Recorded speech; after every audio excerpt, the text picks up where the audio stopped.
Баршаңызға сәлем. Сіздермен бірге Арай. Бүгін өте жұмсақ, дәмді булочки жасаймыз. Видеоны соңына дейін қараңыздар. Ең алдымен ыдысқа жылы сүт, 2 ас қасық қант,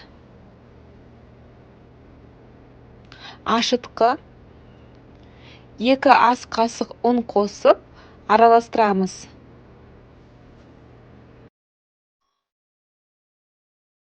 Бетін жауып 10 минутқа қалдырамыз.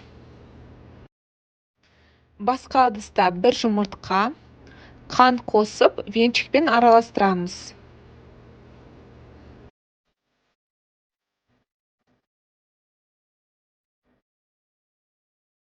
Үстіне ерітілген сары май қосып, тағы араластырамыз. Міне, видеода көрсетілгендей біздің ашытқымыз кішкене көтерілді. Екеуін қосамыз.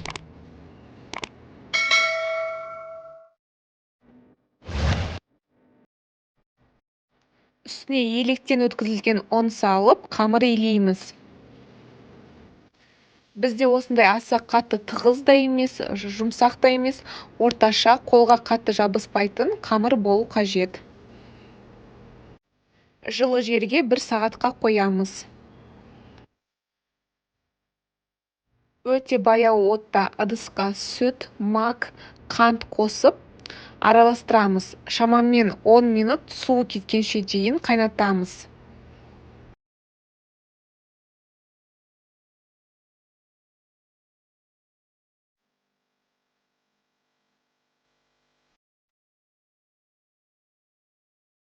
Оттан алып, үстіне ерітілген сары май құямыз және қант қосамыз.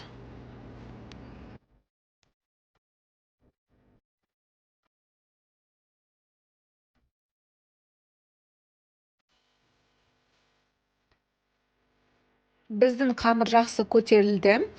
Енді әдемілеп 4 бұрышты қамыр жаямыз.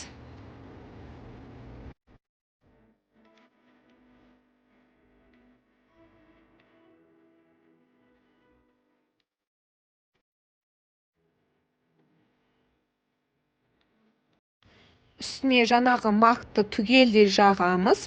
Видеодағыдай орап, кішкентай бөліктерге бөлеміз. Менде шамамен 10 штук шықты.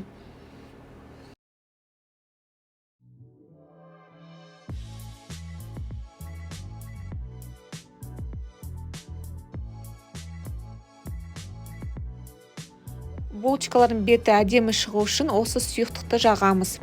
Жұмыртқаның саруызына 1 ас қасық сүт қосып араластырамыз.